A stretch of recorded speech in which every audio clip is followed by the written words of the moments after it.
BHK, 3 BHK, shops, restaurant, supermarket and commercial. Available for rent in Kolattur.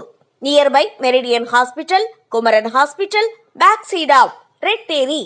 Please contact 9034555554. இசையமைப்பாளர் D Imman கடந்த 2008ஆம் ஆண்டு April மாதம் மோனிகாவை திருமணம் செஞ்சுக்கிட்டாங்க.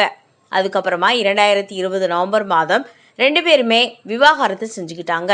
இதுக்கு காரணம் சிவகார்த்தியன் தான் என்று பரபரப்பாக பேசப்பட்டதுடன் டி இமானும் இதனை ஓபனாவே பேசியிருக்காரு. பின்பு 2வது திருமணம் செய்து கொண்ட இவர் மகிழ்ச்சியாக வாழ்ந்து வரும் நிலையில தனது தாய் குறித்து பேசிய சில விஷயங்கள் வைரலாகிட்டு வருது. அதாவது அம்மா குறித்து டி இமான் தனது தாய் குறித்து பேசுகையில தனது அம்மா கடைசியாக தனது இசையில தனுஷ் நடிப்புல வெளியான திருவிளையாடல் படத்தின வீல் சேர் மூலமாக பார்க்க வந்தாங்க.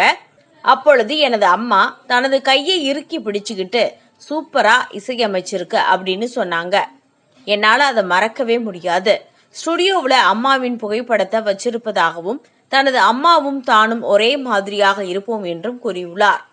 தான் ரெக்கார்டிங் வேலையில இருந்தபோ தனது அம்மா இறந்துட்டாங்க. இதனை தனது தந்தை தன்னிடம் கூறல. வேலை முடிஞ்சு வந்த பிறகுதான் சொன்னாங்க.